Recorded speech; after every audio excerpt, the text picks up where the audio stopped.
Good morning, and thank you everyone for joining us today for our Dion Leadership webinar series. Today, we will be talking about the topic of making work healthy. Today, I have with me our founder and CEO, Steve Dion, as well as John Ryan and Michael Burchell.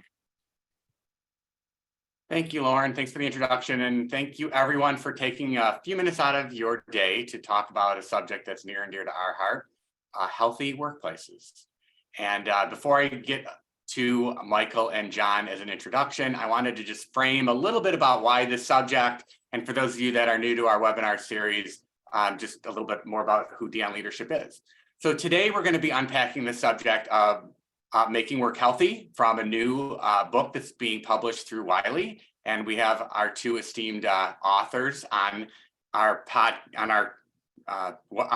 webinar series today. And why we picked this subject, and for me particularly, is, Dion Leadership's really all about conditions where employees start every day excited and end every day accomplished.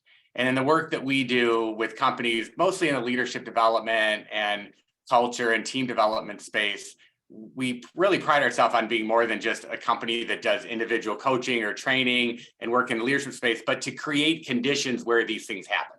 So when I saw this book being kind of birthed, and I've been kind of following the process, and you're one of the first to sort of hear what this looks like and all the details underneath it, I said, well, I got to have these guys on our show here and talk a little bit more about it, because I think it's really an important way of delivering the message that we deliver every day at Dion Leadership. And so let me talk a little bit about who we have on our panel today and a little bit about our format.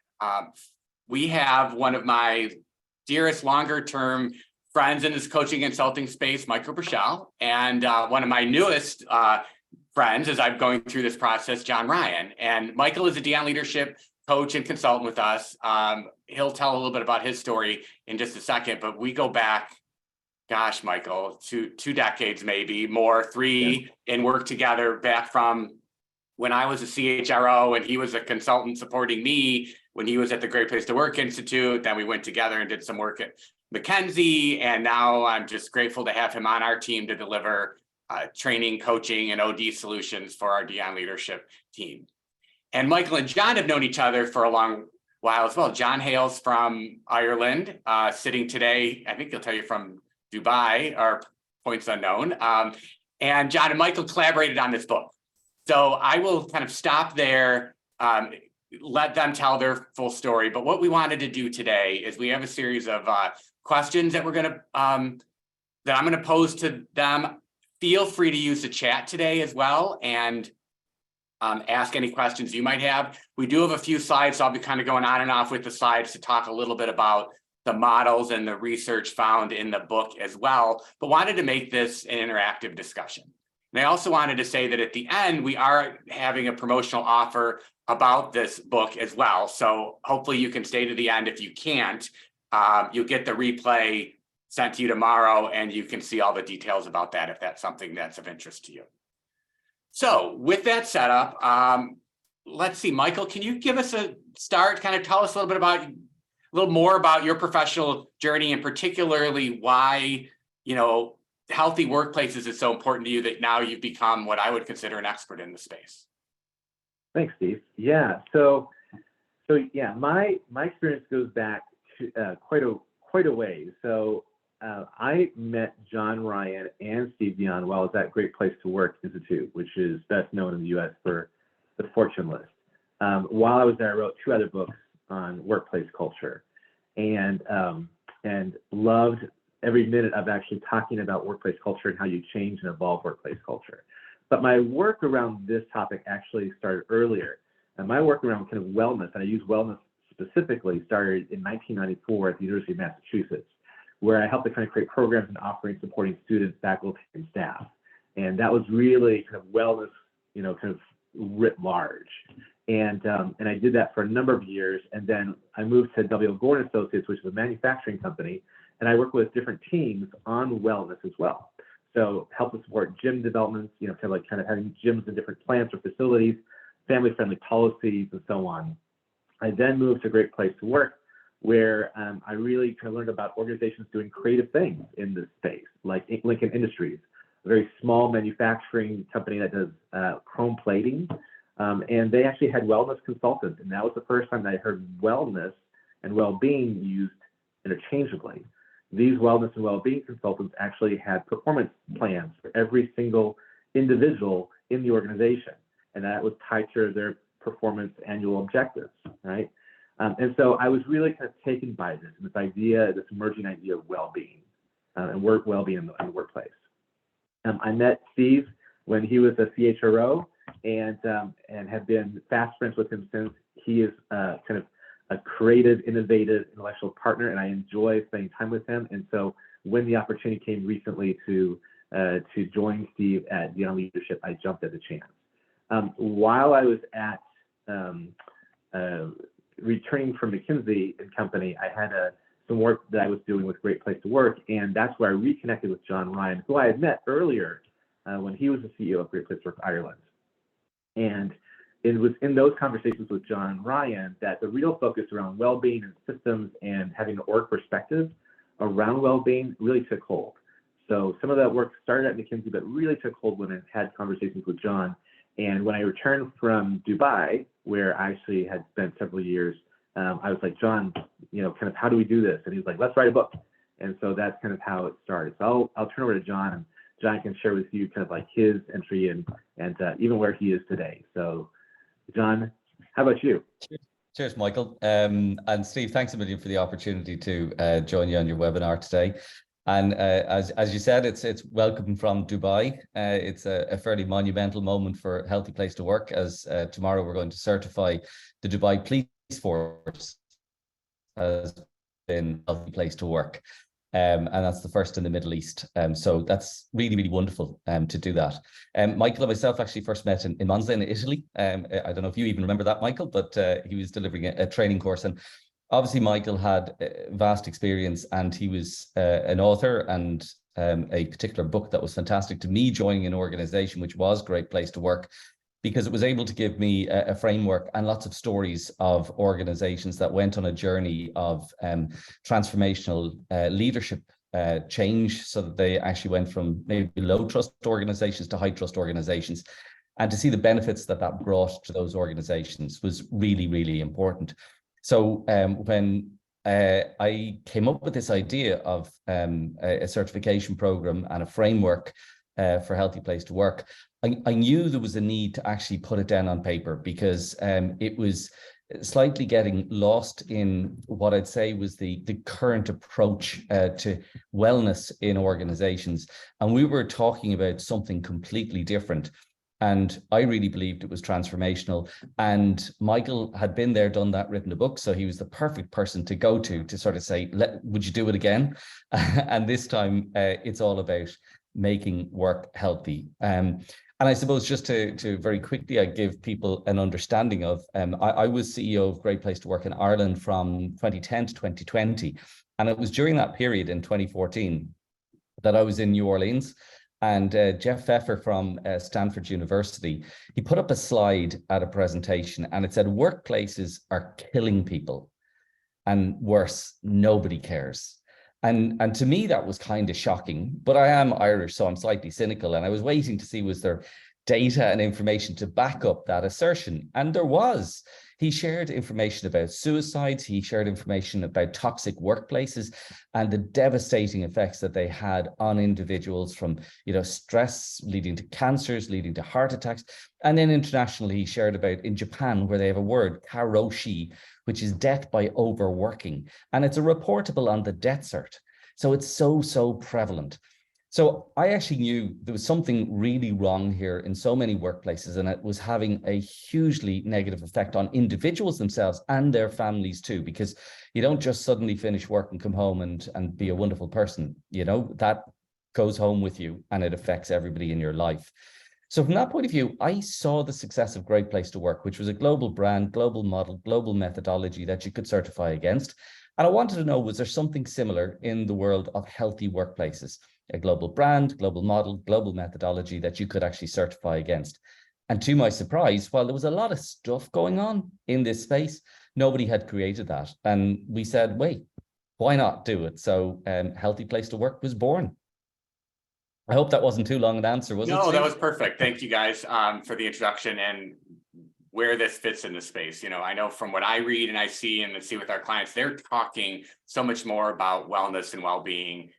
You know, it wasn't a subject, honestly, 3, 4, 5 years ago. We were talking about career development, succession, keeping people, maybe making people a little happy at work, but it really wasn't until this pandemic that the words wellness and well-being became important to organizations. But then the definition of that, what does that mean around things like, you know, well-being? Gee, we have yoga at work, or we have healthy snacks. It's a different version of well-being or wellness. So why don't we dig into, in terms of your work and research and this book, how do you define what is a healthy workplace, and how do you know that you have one? Yeah, it's a good question, because it really gets to the core of it all. And what you say is so right. You know, we need to move on from kind of happy and engaged employees to healthy and resilient employees. That's where I'd like to see us go. But I suppose it comes back to the clear philosophy of the organization, which is that you can't actually be a healthy individual if you're actually in an unhealthy organization. And equally, you can't be a healthy organization if you're full of unhealthy individuals. So the whole idea here is to create healthy organizations full of healthy individuals. There's a clear symbiotic relationship between those two things. And I suppose that brings us to the definition of what is a healthy individual. From our perspective, we see it as a person with the vitality to flourish at work and beyond. So it's all about energy, the energy you bring to your workplace, because without energy, you're nothing. And on the other side, a healthy organization is an organization that enables its people to sustainably deliver on its objectives. And that word sustainability is critically important, because for so many organizations, they squeeze people to the point that it's not sustainable anymore. And Jeffrey Pfeffer actually introduced me to a lady, Nuria Chinchilla in in Barcelona. And she talked about organizations in the past, you know, used to pollute from an environmental point of view. And governments told them to stop, and they didn't. And it wasn't until they actually penalized them that they started to wake up and stop polluting. And she thinks it's going to be the same for what she calls social pollution. And this is where organizations are squeezing people and then landing them on the health services of the world. And that's, again, not sustainable.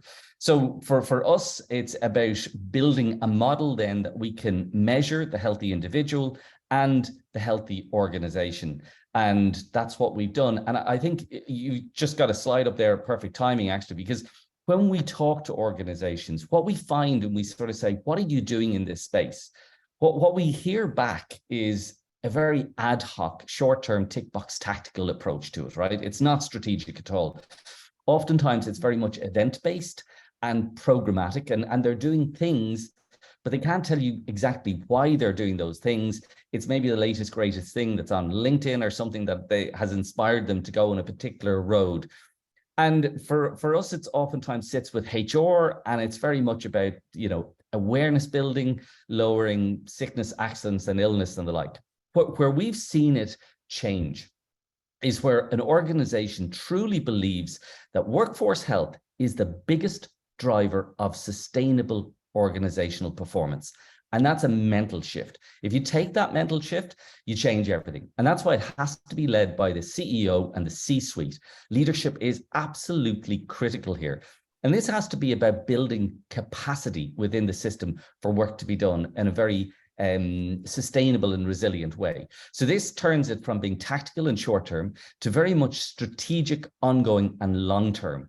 And this is where it gets into the culture of the organization, the systems in the organization, the design of the organization, and fundamentally, an area that was kind of a little bit, you know, unclear with measures has now become data-driven, evidence-based, and you're actually directly targeting the biggest presenting issues that your people face. And you're actually moving the dial in terms of the workforce health. And that actually plays out then in the organizational performance. And the data that's coming in is just phenomenal. If people declare that they are unhealthy, virtually everything else is negative. If they declare that they're healthy, everything with regard to leadership, with organization, performance is positive. So the effect that the health of your employees has on the performance of your organization is phenomenal. So it's trying to get people to understand that symbiotic relationship between the individual and the organization. The individual affects the organization and the organization affects the individual. If we can get both sides right, we've got a high-performing organization. Well, you've kind of tiptoed into my next question already a bit, which was sort of why are healthy workplaces important to businesses? Michael, can you add to that a little bit? Sort of why are they also important to businesses and to society right now? Yeah. So, for managers who understand that, for managers and leaders who understand that that wellness is a driver of organizational performance, the results, the impact is super, super clear. We see that in the research. It's to John's point, it is just very substantial, right? It actually has a flywheel effect. So the more you focus on this, the better off your organization becomes over the course of time. So the upside value includes, like reduced absenteeism, reduced healthcare costs, a more compelling employer brand that attracts and retains people. We know that, for example, that businesses that focus on these issues have almost 2 times more innovation that happens in the workplace, and 3 times more likelihood or ability to adapt to change when change happens. So that creates a sense of resilience and a sense of health in terms of the change management process that a lot of organizations are currently going through. I would imagine that of the folks that are kind of on this call right now, every single one is kind of is managing or working with some sort of organizational change in their space. So having this idea and this focus around well-being in the workplace actually really helps to support kind of change management. There's some very specific kind of data and research. For example, we know, that cardiovascular disease is the #1 killer, not just in the U.S., but around the world. And it's also the most extensively expensive disease to treat. And focusing on well-being in the workplace actually addresses not just the symptoms, but actually some of the root causes of that.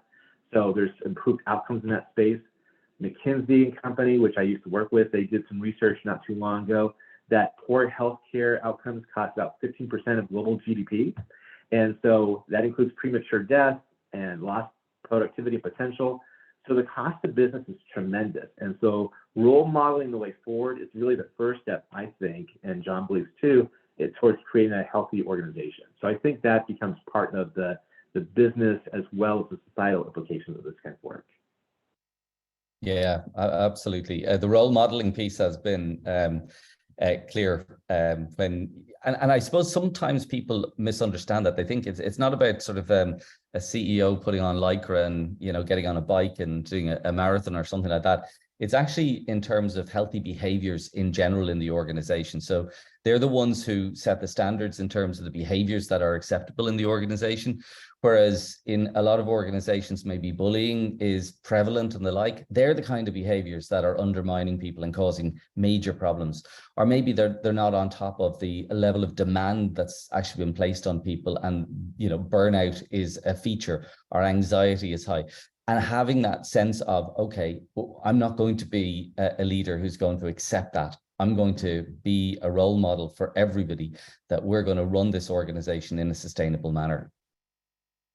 I think one other quick thought too, John kind of alludes to this with what he just said, that one of the things that we have found is that when we focus on well-being in the workplace and creating really healthy workplaces, it impacts almost every other single dimension of workplace culture. So if your focus is really around having a resilient organization, well-being attends to that. If you're focused on DEI issues, right, diversity, inclusion, belonging, having kind of a well-being focus actually addresses those issues. If you're thinking about how your organization actually maximizes innovation, well-being actually addresses those issues. So regardless of kind of where your attention is, having this as a central organizing concept can be very, very powerful in terms of business productivity.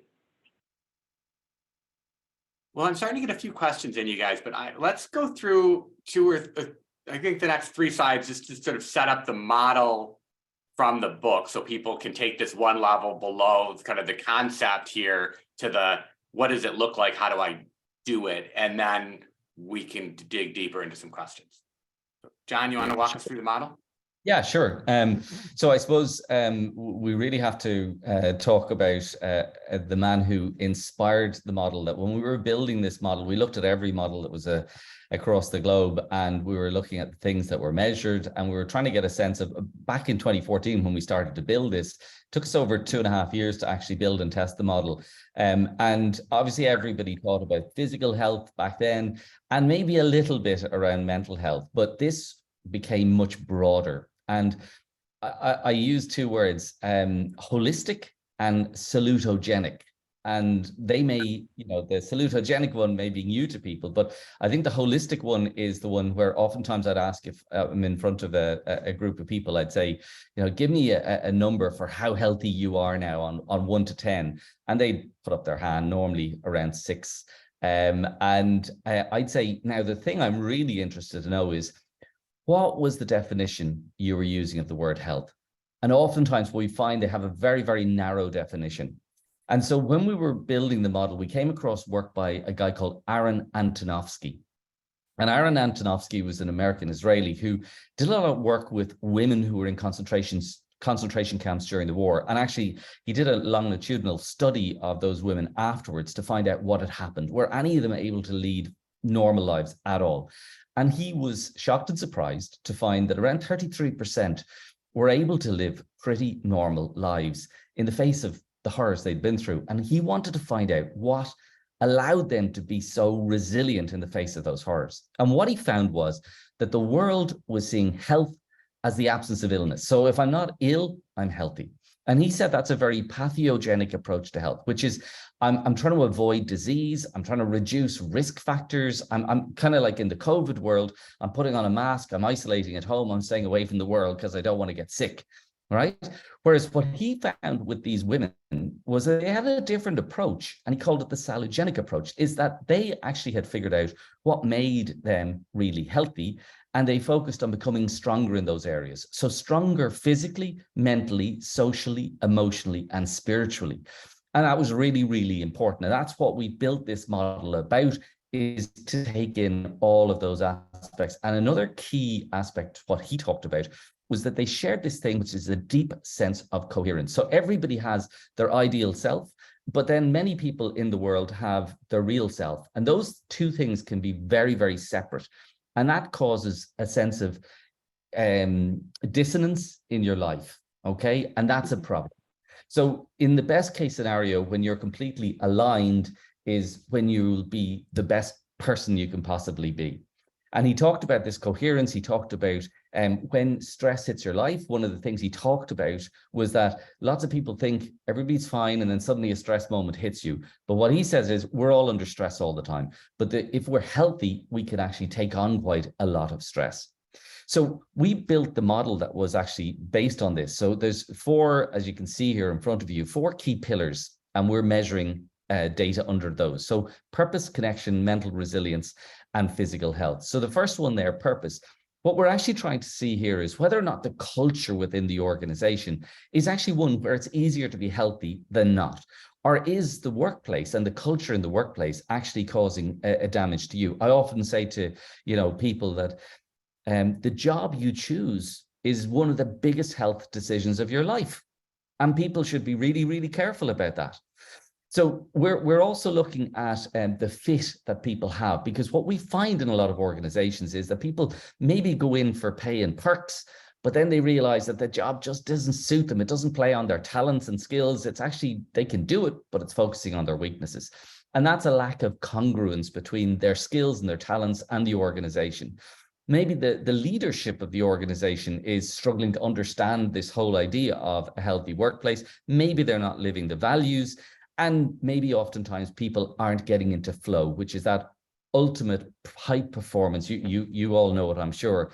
The brilliant work by Mihai Csikszentmihalyi, who talked about this, the ultimate area of performance where you lose sense of time because you're so invested in the work you do. And that's where we see the highest performance, where people get a deep sense of purpose and meaning in the work they do. When they're finished a day's work, they feel a deep sense of satisfaction. They're really, really tired, but they've really got that sense of satisfaction. The second piece is mental resilience. And again, one of the people oftentimes sort of say, hey, you're measuring learning here and learning mindset. Well, why? This is a healthy model. And the truth of it is there's so much change going through organizations now that if people don't actually believe that they can grow and adapt and change, they're going to fight the organization and they're going to fight change. And that's going to lead to conflict. And that is a really bad place to be. So developing a learning mindset within the organization, hugely important to health. Financial well-being comes up here again, and the data is so clear. The amount of worry people are under with regard to their own personal finances, in particular places around the world, more so than others. But that plays in to every aspect of their life. If you can in some way remove that worry, you can make a difference to the person's performance. Albert Bandura's work on self-efficacy is built into this, and we particularly focus on job and career and health. And this idea of having an agency, that your decisions really matter with regard to those areas. When we were doing this with Salesforce in the early days piloting, they couldn't believe actually the impact. And they saw that actually the people there in Salesforce who had the highest levels of self-efficacy were also their top performers. So they started to build it into their recruitment process. We also then look at the area of work control and work demands. And it's so clear that particularly for certain types of people, they need autonomy. And the idea of micromanaging people will actually drive them crazy. And we're seeing this more and more after the pandemic, that people want to take control and they want to do job crafting. So they want to create a role themselves. It's very personal to them. It makes work for them. And this is the idea of trying to, do the shape the work you do, when you do it, where you do it, how you do it, who you do it with, all those factors. Work demands is also a figure that we're getting. And this is obviously the relationship you have with your manager is critical here, because if your manager knows you well, that person will understand what level of tolerance you can take in terms of the demands that can be placed on you. If there's too much demand, you're actually overwhelmed and potentially going into burnout. If there's too little, that's as big a problem because you're bored, and that's a big problem. So it's trying to get that absolutely right. Social health is really the next one, which we call connections. And this is all about the level of support that you're actually getting from your manager, if you're getting good feedback, if the job is clear, what your role clarity, and the sense of belonging. And as Michael correctly sort of said, so many of these things around diversity and inclusion are built in here, equity and the like. So all of these things really matter. Your relationships at work and beyond work are critically important. It doesn't matter if you can run a marathon. If your relationships are broken, you're broken as an individual. And we're living in a diverse world, so we're not surrounded by people who think the exact same way we do. So people often need a little bit of help to manage different relationships in a workplace. The level of peer support, we're testing for that too, and the emotional expression. So can I be my authentic self in the workplace? Excuse me. The final area is physical health. And this is everything from work environment and safety. And we're giving numbers for energy and rest and recovery, and also fitness, general fitness, and the diet that you actually have. And all of that comes together. So that's 21 measures we come back with. And we're coming back with a huge resource of data points for organizations. And obviously we have a number of demographics that we can correlate that to. It just allows leaders in organizations, when they say, I actually care about the health of my people, and they actually say, so if you care about the health of your people, I'm sure you have numbers about all the things you measure and you care about in the organization. So do you have numbers for all of these things? And the answer is yes. And we separate these things into the individual health indicators, which you can see here on the left side. And then on the right side is the organizational health indicators. And oftentimes organization leaders say to us, okay, so energy, rest, fitness, all of those, hey, they're not my responsibility as an organization leader. And you say, you're absolutely right. They're not your responsibility, but they should be your concern. Because if somebody isn't, for example, sleeping at night because they're worried about their finances or the like, that is affecting the person who turns into work. They're not going to be working to the best capacity that they possibly can. So you should support them in some way, targeted support, finding out what are the biggest issues they have and targeting support there. On the other side, on the right-hand side, that's all up to you. You control the culture, the values, the support, the environment, the demands, every aspect of the culture of the organization. So here, what we're trying to do is give you data points, show you where you are against a benchmark of organizations that are healthy workplaces. And the ambition is obviously to bring all those dots and data points to the center, because that's where a sustainable, resilient, high performance organization lives. And that's where a healthy place to work is. I hope that makes sense. That's a lot. Yes, absolutely. It makes a lot of sense. And I know for me, I can say as somebody who, didn't write the book, who's experiencing this, is it connects a lot of different elements that organizations disparately look at and puts it into a model. So it's not fractured in organizations. The learning team might look at, learning health or job health, or people, how they measure their view of their work itself. The compensation and benefit people might do things around financial health and well-being, or different pieces in organizations take pieces of this. But I suppose if you don't put this all together, you really lose the value of it, and being able to almost have a dashboard in a sense for senior leadership to have a conversation about their workforce and move beyond, gee, what's our turnover rate? If people stayed, we must have a good workforce, or some productivity measure, which usually has a lot of noise in it, but gives you maybe a longer term measure of organizational health. I mean, even for organizations, we work with a lot of companies that are buying, a lot of healthcare businesses are buying each other, manufacturing. Could you imagine if you could have a measure of a healthy workforce to decide if you're a good acquisition target or not, as one of the assets that you're getting in the business that you're choosing to purchase? I mean, I guess my brain's going through a lot of different ways in which you could use this work. And actually, Steve, organizations are doing that right now. So there's capital organizations who are buying different organizations are asking us to have those organizations assessed so they can get that insight. So it's actually happening right now, which is great. Well, Michael, can you add on top of this, given what we do, we focus a lot on leadership as well. How is the leader particularly important in this? I know John mentioned that the leader, while it's not their job to fix it, they should care about it.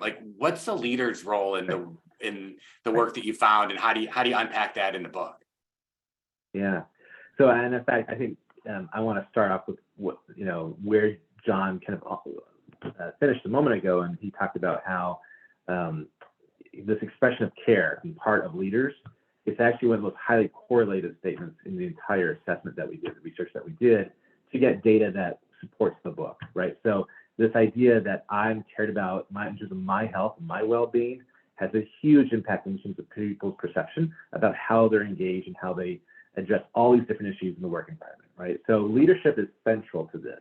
And can leaders who are not CEO or not be the N-1 group still be part of the solution? Absolutely. And I think that's really, really important, that leaders sit in all parts of the organization, but where, the central role of the CEO and the executive team can't be understated, right? So they have a particular role around how they role model, how they show up, and how they talk to these issues, and how they engage in these kinds of behaviors that you're seeing in front of you.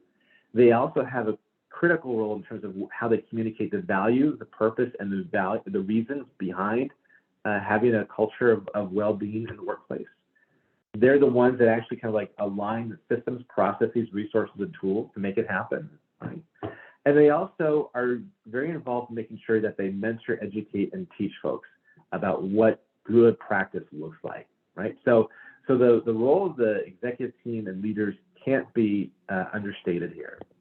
But like I mentioned, leaders of all kinds, regardless of where you sit in the organization, you have a role to play as well, right? So whether in your human resources or in sales or supply chain management every single leader has a really pivotal and important role to play when they're talking about kind of making work healthy. And so I think part of that is trying to understand kind of, you know, where they have control and where they have influence. And part of what we try and do in the book is explain kind of how to think about this if you're a manager.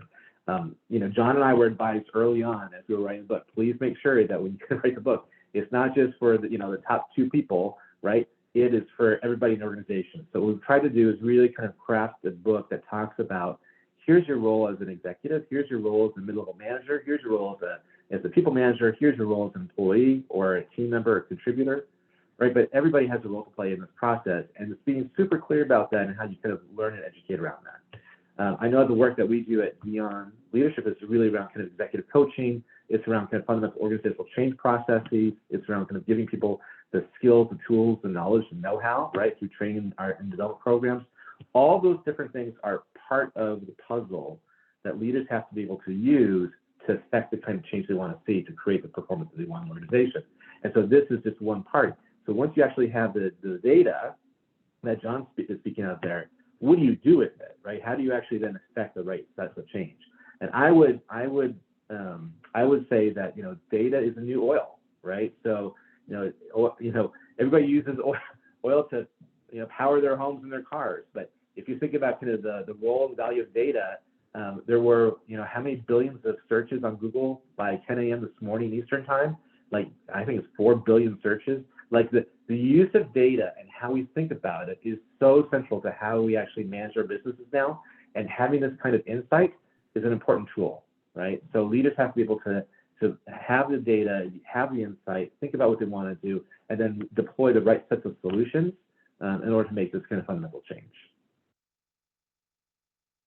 So my next question was really about, so where do you start with this model? And I think you're teeing that up nicely, Michael. You know, let me just throw this out as a backdrop too, because this all looks well and good, right? But in practical terms, in today's workforces, I have talked to countless CHROs, C-level executives that are saying, you know, I can't find any talent to even choose to stay in our organization, even though we've increased our wages. Our 90-day turnover is, you know, 80% or some crazy number. And, you know, when we talk about, you know, doing more systemic things like bringing in, you know, assessments for fit, and they're just like, I just have to sort of fill a seat and hope for the best right now. We got to produce, you know, we've got either, you know, clinical nursing beds to fill, or we've got manufacturing stuff to come off a line, or whatever you do. They're just so focused on throwing a body at this. So how do you go from, unfortunately, that place where some people are at and, you know, seemingly stuck, to this place where you can, you know, begin to look at some pretty advanced measures? Yeah, I mean, like, I don't want to put this forward as it's some sort of utopia that's kind of, you know, very complex and complicated. This is actually very foundational. And it's interesting because having spent 10 years in great place to work, where you're looking at organizations who are the elite, you know, when you're talking about healthy place to work, you're talking about very much foundational stuff. And I think that's important. And I was sort of, you know, when you engage with organizations, what I find is that it starts with the leadership. The leadership have to get this. They have to understand it because they impact it so hugely. And that's leadership at the top, and leadership, every single manager has the touch point with their people. And that relationship is critical. You know, people will leave managers if they're not enjoying you know, and the manager can actually be a shock absorber to a lot of the crap that goes on in organizations, to be honest. So that relationship is critically important. So I do think that's probably the starting point for any organization, is to actually get their leaders to understand what a healthy place to work is and the impact that they have and the role that they have in providing that. I think the second piece is around culture, because culture is so fundamental to every organization and a high-performing organization. I think being able to articulate your culture in a very logical way, and to understand that there's values at the back of that, and those have to be real lived values. that really matter to people, and they come from the bottom up. I think the other piece is around behaviors, because oftentimes in organizations, there's in the survey that we launch, obviously there's open-ended statements, and you're getting a real sense and a feeling from the people who are, it's a listening process, and it's continuous listening across the year. And you're just seeing people having a lot of pain in terms of the way they're treated by organizations, and the type of behaviors that are allowed exist in organizations. And quite honestly, I'd be recommending that people get out of those environments, because they're just not good for you to be in. So I can understand if there's a bad workplace with a bad culture, bad leadership, well, that's the reason why people will want to leave. And, it's important that those organizations recognize that point and actually fix their problems and put it right, because then you will slow down the attrition. Obviously, there's lots of reasons for attrition, but that's one of the clear ways that you can make sure that people really enjoy working in the environment, and the environment is actually causing them to be healthier rather than actually negatively affecting their health from that point of view. I think the other piece is building practices around this. And one of the things in the book that I enjoyed most, and I think Michael did too, was talking to organizations about some of the things that they're doing. Just maybe some quick examples, like there was an organization, pharmaceutical organization, and we were assessing their managers across Europe and in the States. And it was fascinating to see that they were completely aligned with the organization. They got great purpose and meaning from the work that they were doing, because it was so important. And they were paid really, really well. So no problems there, but a bunch of them, the highest talented people, were going to be leaving that organization in the next 6 to 8 months. And we could see it. And this is a real risk assessor, that you get a bit of forewarning on what's going to come down if you don't change. And the organization was really surprised, number one, that they were going to lose people. The second piece was the organization actually had, like a lot of organizations, an ambition to have gender parity at the C-suite level. And we did some semi-structured interviews with people across the organization, just below the C-suite, and particularly the women. They were so clear that there wasn't a chance that they were going to enter into the C-suite. They didn't want to, because they saw that they'd have to sacrifice their own life and their own well-being and their own work-life balance, and they weren't interested in doing that. They're way too smart. Us men were the stupid ones who were actually sacrificing our lives. So that was really interesting, because that organization had to take that data really seriously. And what did they do? Well, number one, they went back to the board and they said, we have evidence here. We're not just coming with a gut feeling. Here's the evidence. You can read the data too. You can go on the platform, you can see the data. And the organization said, okay, fine. So what we need to do is actually ease up on the priorities that we're throwing at our people in the organization. So they had to reprioritize and tone down the amount of priorities that they're asking the organization to do in the next year. And that was really important for people to understand that the organization had listened and they were going to put a break on some of those things. The other thing was the ways of working, because the ways of working were causing a huge problem for people, namely that Europeans were actually waking up to a load of issues coming from Asia in the morning, and then in the evening they were working all night dealing with a lot of what was going on in the States. And this was happening all over the world. So they had to actually have a deep conversation globally about how could they restructure work so that they were actually making work healthier for people, and deeming, certain days, no meetings, loads of specific things that they were actually doing. And that was really important for them to completely reshape how work was being delivered in the organization so that it wasn't negatively affecting people. A company in Finland called Futurist, I thought this was great. They found that the biggest problem affecting the well-being of their people was actually their customers. They had some customers who had mad expectations for their people, and the company turned around and they fired a lot of their clients because those clients were just not good for people. And what they did also was they analyzed everybody in the organization and figured out what work could they do, but what work did they love doing, okay? And they then got their salespeople to go out and sell projects that people loved delivering. And that made a huge difference. So simple stuff can actually make a huge difference to people's lives in work. And you can make work be the best part of your life rather than the worst part of your life.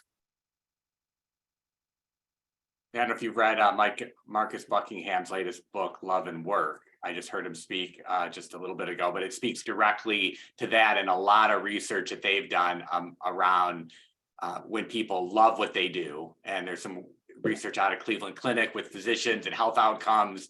And you only have to love so much of your job to actually get the impact of it. But if you really don't love it enough, I mean, and that's one of your drivers on your healthy model here. So, I think what I've been saying to clients as we're learning more about this is if the organization has a whole bunch of data already, because they do some other employee surveys, totally get that they have that. We could map some of their data to this. If they don't, and I don't have slides on this, but through your organization, John, with Healthy Workplace, we can use your assessment tool. What is it, 88 questions on the instrument? Well, it's 66. So 66. If you want to just certify, you do it with 30. If you want the inside version, it's 66 statements. But it brings a lot of data back. But it's interesting what you say there is so true. Loving your work is fantastic. And then people often come back and say, but something, if you had my job, you wouldn't love it, right? Because this is boring and mundane and the like. And I get that. Some jobs are. But what matters is the other, we talk about sort of, an organization having pathogens and having then salutogenic aspects. And what you're trying to do is reduce the pathogens and increase the salutogenic effects. So one of the things around that is the community of people and your peer support. That can make the difference. And one of the things that's coming through, and I think, working from at home is great. It gives people lots of flexibility. But one of the unintended consequences that's come through, and it's roaring to me, is a lot of people don't have an awful lot of friends. And they don't have maybe a lot of people in their lives. And they actually relied on the workplace to provide them with that sense of community and connect them with people and stop the isolation that they were feeling. And now when they go into their workplace, there's only about 30 or 20% of people in that workplace. It can be quite soulless. So those people are nearly hurting. And I think that's really, really interesting. That's fascinating, John. We see that regularly with the leadership development programs that we do, where people are claiming some of the benefits are that they got to know their colleagues from around the globe in deeper, richer ways because they're, sitting in 6 to 8 days of, learning classes together, and they're working on a project together, and things that weren't happening during COVID, where you're just on a screen, one person's talking, everybody else is listening, you get off a phone, and by shaking up how in which people interact, I mean, that's as much of a benefit of a leadership program as the learning itself. Absolutely. One other just interesting one is looking at working from at home. Discipline is the biggie. If you can be disciplined, it can really work for you. But a lot of people aren't disciplined. And maybe the commute actually gave people a time to decompress from work, whereas now they're moving from one room to the other and they don't have that time and they can't leave work because the work creep keeps kind of calling them back into their little office or area if they're lucky enough. But there's another thing that we're actually starting to see is that people are saying that the fridge is very close. And because they're at home all the time, they're starting to eat during the day an awful lot more than they would have. So that's causing a problem with regard to people's diet and with regard to people being overweight. And again, that is highly correlated to negative performance for the organization. If the people who are overweight and declaring to be overweight, their results are more negative than people who are deemed to be the right weight. So it's fascinating, the information that's available, that's coming through from people. And people are sort of saying, here, can you give me a hand here, please? I need a little bit of help and support from the organization. And the organization can do it. And it's a win-win for everybody. Yep. They're getting closer to the refrigerator, but farther away from the sidewalk, right? For afternoon walks. So how do you structure that and make that a great practice in terms of how we think about structuring these kinds of these spaces for people. So it's so true. Right. And for the stress, one of the things that a lot of people, recovery, when you talk to people about recovery, they talk about maybe the weekend being their recovery. Or you see some organizations who say, oh, we're stopping everything for a week. We're giving people a week off so they can recover. To me, that's a major red flag that the organization hasn't been structured sustainably. that it's actually forced people to get to the point of burnout, and they have to close the whole place to let people kind of catch their breath. So recovery has to happen. It has to be built into every role, every day, hour by hour. And I think that's a big, big message that people have to understand. Yeah, there's one comment in the notes here about that they have a hybrid work schedule and they actually eat worse when they're at the office than they're at home. I know some other people that say, hey, I don't work out unless I go to the office because I got a gym and a membership. So I think there's a point to be taken too about in this hybrid world and the way we work. For some, going to an office can be very healthy. For others, staying home can be very healthy. It might be very person dependent, but that's where that leader comes in and the structure comes in, right? And it's like, how about you unpack, how do you be the healthiest you can be? And even though we might require you to only be in the office 2 days a week, maybe for that person, they should be in 4 days or 5 because of the work they do, who they're with, and having the conversations and not just policy make those decisions or adjudicate them, I think are important elements of the leadership side of creating healthy workplaces. Can I just comment on this real fast, Steve? Because I think, so this is probably worth a whole nother webinar, right? The hybrid. And you and I talk about this all the time in terms of our work with clients. There's not an organization that I have found that has figured out this hybrid question and solved it correctly. We're still kind of experimenting. We're trying different things. No one's quite figured out. We're still kind of, the pandemic is kind of in the rear view mirror, but we're still trying to figure out kind of what does all this mean. What's interesting is I think John would advocate this too, that it's not about having a policy or a practice that cuts across the entire organization.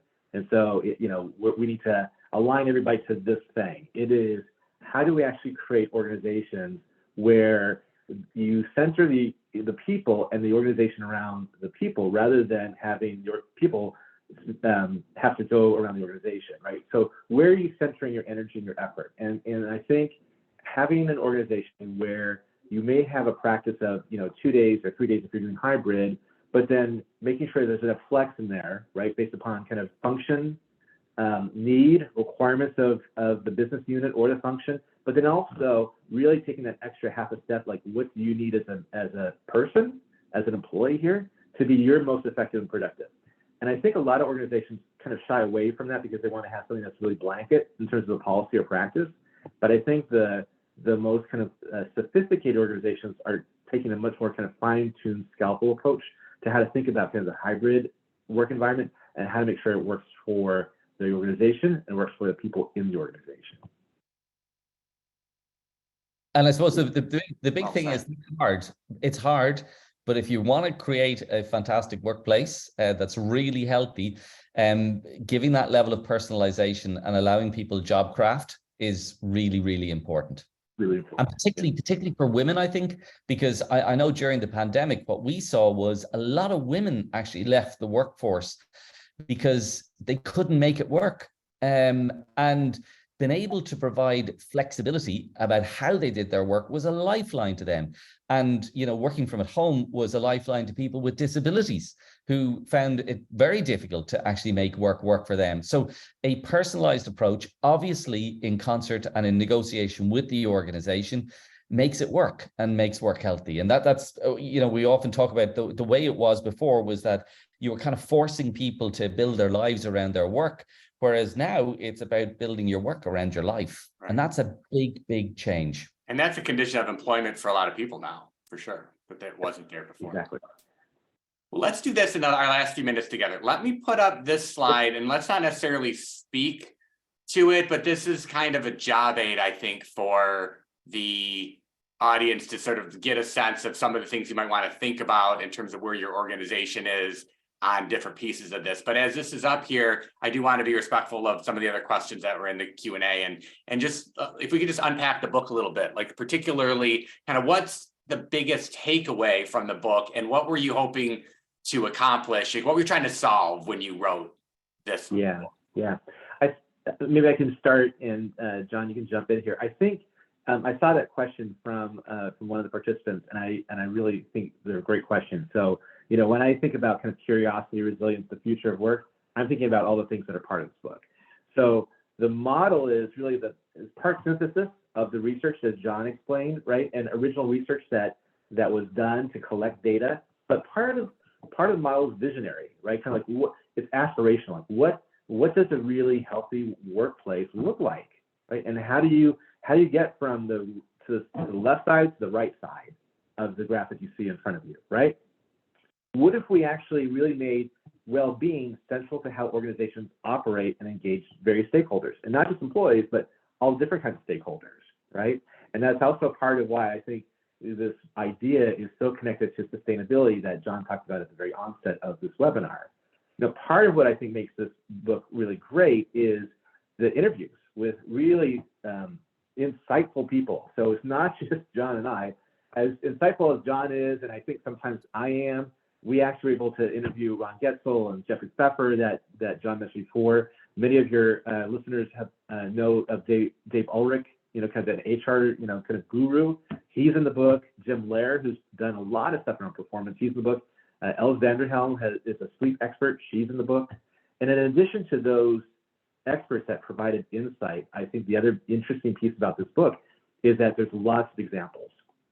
So we were able to interview companies such as Deloitte, Thames Water, Centiro, Takeda, P&G, S&P, SAS Institute, right, Danske Bank, Futurice, which I think John mentioned, Aviva, lots of organizations, and none of them actually kind of have it all figured out, right, Steve? None of them actually have figured out here's the best way, but they've all done different parts of trying to figure out how do you create a more healthy workplace, a more healthy work environment, and a culture that is thriving. And that really kind of puts well-being at the center of how they think about structuring their culture. And I just think it's super, super powerful. So those are some of the things that I think really create sustainability. And, kind of the curiosity piece for us was really around like being curious about like, what are organizations doing right now to create a future of work that centers wellness and well-being in the workplace? Well Yeah, said. I mean, Great summary. yeah, but for me, if you really do care about the health of your people, let it not be just words. You've got to prove it by measuring, monitoring, and managing the work of your health force and your workplace, and that will bring sustainability, resilience, and high performance, which is kind of what everybody looks for. But the book is a why-to, how-to guide, and maybe it's really important to say just very quickly the why, because there's a societal piece going on here, right? All over the world, there's a huge amount of people who are hitting the health service too early, so much so that the health services in every country are being absolutely overwhelmed, and they're not healthy places to work, by the way, because of that, the level of demand that's been placed on them. And that with demographics, that's even getting worse. And the percentage of the budget that governments have to spend on health is phenomenal and growing, and it's not sustainable because that money's coming away from other things that are necessary, like housing and education and the like. So the next biggest group in society is organizations. And this is a call to action to sort of say, we need you to lead on this. We need you to make sure that your people in your organization are healthier, are well. We're preventing people getting sick so that they're not actually hitting the health services with mental health issues and the like. We're actually solving them and making work healthy rather than the exact opposite. So we can help to sort out the societal problems that we're facing, just to give everybody a break. And that's really, really important to me. Well, I personally think you guys picked a perfect time for this book. 3 years ago, it might have been too early for people to want to grasp on to what was already an important topic, but they weren't ready to listen. And a few years from now might be too late. So I think it's a great time. Hey, to that end, we are at the end of our time. I wanted to close with some administrative housekeeping things. Thanks both of you for coming in and doing this. We've decided to partner, as I mentioned you, with an offer here. One is if you just want to buy the book, on the screen, you can see a QR code. You just go buy the book at Amazon. Pre-orders are happening. It's like literally being printed as we speak, brand new. It's $28 on Amazon. If though you do want to pursue this a little bit further, we decided to offer kind of a thank you for you guys. And Lauren's going to put a poll on the screen. And I'm going to give you a couple options here. One is if you have an interest in buying some books and doing some work with this, you can say, yes, I'd like to buy some books. And we've got an offer here. If you buy small amount of books, we'll again do a quick little talk with the senior team or HR group. A bigger set of books, we'll do a complimentary webinar for you or a workshop for 2 hours. Or separately, if you just like, hey, I don't know about the books, but let's just have another conversation. You can check that. Or and if you're like, this is great, but this is not where my organization is at, please answer it and just say no thanks, and we won't, do any other follow-up with you on these particular items. But we thought this would be a great opportunity for us to continue the conversation and to kind of give a little bit more of this work out to our community. While that's happening, I just wanted to also share 2 other things. We're doing some other speaking for those of you that happen to be in the Michigan area where we are. Myself and one of our colleagues here, Joe LeDuc, have 2 breakouts at Michigan HR Day, which is in Lansing on April 13th. We're going to be talking there. It's a 1-day long conference. They got 800 to 1,000 people that come. If you haven't heard of it, I think it's their 14th or 15th year. You can check that out. We're going to put that in the chat here. Second is I'm also speaking at Gallagher. They have a leadership summit. They're a benefits consulting firm, and we're going to do a workshop series on the west side of the state on May 9th, and then on the east side on May 11th. And the topic dovetails with this perfectly. It's some research that 2 other professors have done on wellness and well-being, and it's 4 management must-dos that's coming out of the research that Dr. Eleanor Skosic has done and been published in Harvard Business Review around what managers' roles are in creating a health and well-being workforce. So great dovetail to that. And then last, for those of you that didn't see our latest kind of research and articles, we have our own study on things, and one is particularly a leadership coaching effectiveness study, and you can access that there. And if you wanted to see our catalog and other courses that could support the work that we're talking about today, those are on the screen and going to be in the chat as well. So I think that closes us up, guys. We could have talked another hour on this subject. I appreciate you guys taking time with us today. And for those of you that listened in, I hope this is helping you craft your plans for this next year to help create a healthy place for yourself and for your organization, and hope to see you again on one of our webinars soon. Thanks very much.